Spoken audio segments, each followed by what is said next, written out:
നമസ്കാരം, എല്ലാവർക്കും കോപ്സ് ടിപ്പിലേക്ക് സ്വാഗതം. ഇന്ന് പറയാൻ ഉദ്ദേശിക്കുന്ന വിഷയം മൊബൈൽ ഫോൺ നഷ്ടപ്പെട്ടാൽ എന്ത് ചെയ്യണം. നമ്മൾ എല്ലാവരും ഉപയോഗിക്കുന്ന ഡിവൈസ് ആണ് മൊബൈൽ ഫോൺ.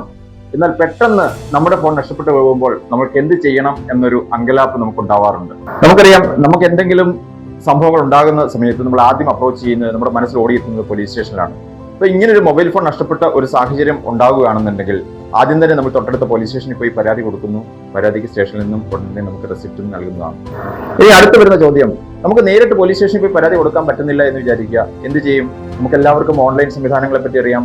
നമുക്ക് തുണ പോർട്ടൽ എന്ന് പറഞ്ഞൊരു ഓൺലൈൻ സംവിധാനം പോലീസിന് തന്നെയുണ്ട്.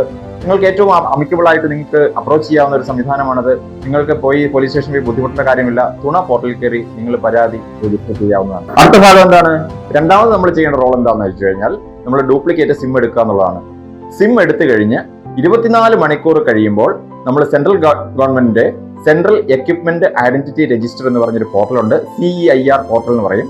ആ പോർട്ടലിൽ നമ്മൾ പരാതി രജിസ്റ്റർ ചെയ്യണം. ഇനി മറ്റൊരു കാര്യം കൂടിയുണ്ട്.